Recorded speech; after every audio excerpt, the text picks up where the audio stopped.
It was a quiet summer night in North Kensington, London. The streets were silent, the sky dark, and most residents of this building were fast asleep in their beds.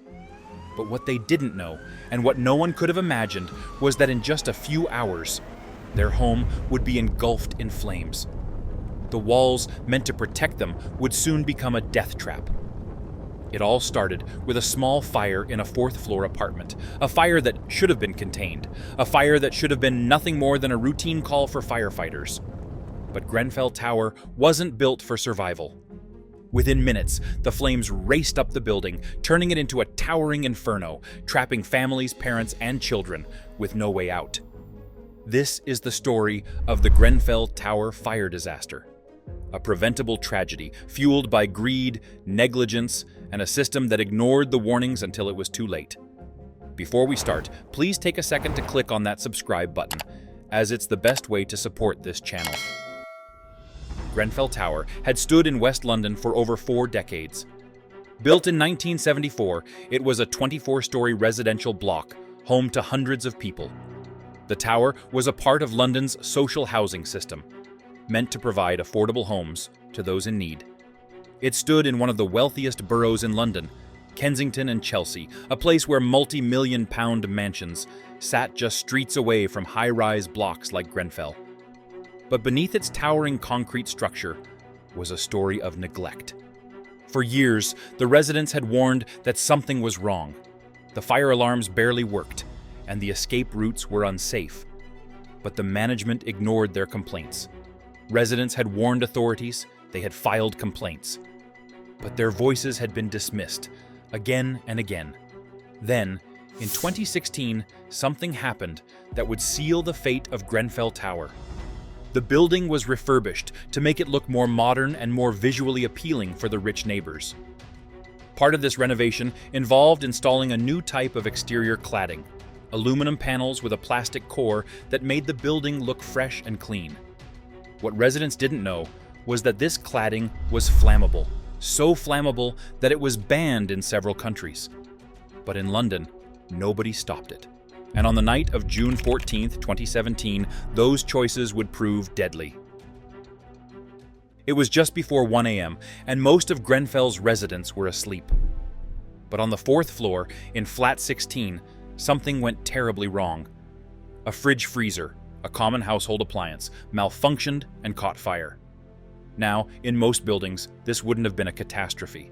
Fires break out all the time, but modern buildings are designed to contain them. Flames should stay confined to one unit, allowing firefighters enough time to arrive and put it out. But Grenfell Tower was not built for survival. Within minutes, the fire found its way to the cladding. And that's when things went horribly, horribly wrong. In less than 15 minutes, flames raced up the side of the building like a lit matchstick, jumping floor by floor faster than anyone could have imagined. By 1:15 a.m., the building was an inferno. Residents woke up to the smell of smoke, the screams of neighbors, and the sight of fire crawling up their windows.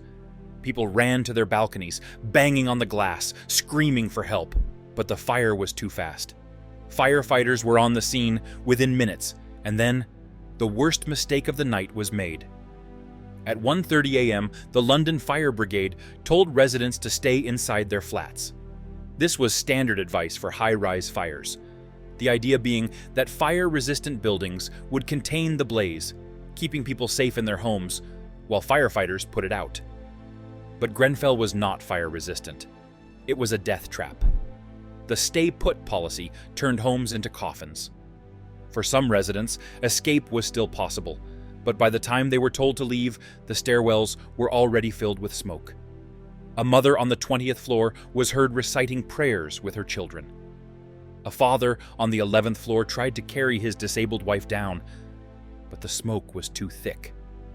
Another man, desperate to save his baby, wrapped the child in a blanket and dropped it from a window, hoping someone below would catch them.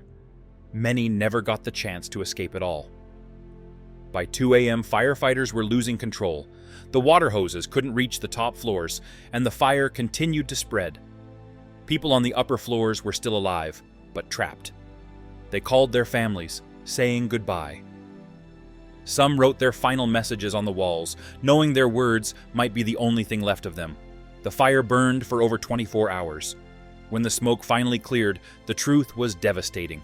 72 lives had been lost. The morning after, the world watched in horror. Grenfell Tower stood blackened and destroyed, its windows burned out, its walls scarred with the evidence of a disaster that should never have happened. Apart from the 72 people that had lost their lives, many others were injured or suffered from smoke inhalation. Hundreds of residents were left homeless, with many placed in temporary housing such as hotels, hostels, or other emergency accommodations. As investigators dug deeper, they found the truth. Grenfell Tower was built to fail. The cladding had failed fire safety tests, but had been used anyway because it was cheaper. Firefighters weren't even told about the cladding, so they didn't know how fast the fire would spread. The building had no working sprinkler system. The fire doors were faulty, allowing smoke to spread, and the escape routes were dangerous, leaving many trapped. Residents had warned about fire risks for years, but they had been ignored. And worst of all, this wasn't an accident. The companies that made the cladding knew it was flammable. And then came the most shocking revelation. Thousands of other buildings across the UK, including offices, apartment blocks, and even schools, had the same deadly cladding. The government knew, but instead of fixing it, they let the problem continue. In the days after the fire, politicians lined up before cameras, offering sympathy, apologies, and promises. The British government launched an inquiry. Protests erupted, and the victims' families demanded justice. But justice never truly came. Years later, not a single person has been criminally prosecuted. No one has gone to jail. The companies responsible continue to make millions. The government made promises saying never again. But thousands of residents across the country are still living in unsafe buildings. For Grenfell survivors, the wounds never healed. Many lost entire families. Many still suffer from PTSD, depression, and the trauma of that night. The Grenfell disaster did force changes, but many argue it's too little, too late. In 2018, the government banned flammable cladding on buildings over 18 meters. Fire safety rules were tightened, requiring frequent inspections and better escape plans. A national removal program was launched to replace unsafe materials on other buildings. But even with these reforms, thousands of people are still living in unsafe homes today. The government's plan to remove all dangerous cladding has been delayed, and the promises of justice for Grenfell are still unfulfilled. The Grenfell Tower disaster was a preventable tragedy caused by institutional negligence, cost-cutting, and regulatory failures. While the fire itself lasted only a few hours, its effects will be felt for generations. The tragedy exposed deep flaws in social housing policies, fire safety regulations, and government accountability. Despite public inquiries, new laws, and safety reviews, survivors and campaigners continue to fight for justice and demand accountability from those responsible. Grenfell was more than just a fire. It was a symbol of how inequality, negligence, and corporate greed can lead to devastating consequences. The lessons of Grenfell must never be forgotten. Only through meaningful reform, prosecutions, and a commitment to fire safety can we ensure that such a disaster never happens again.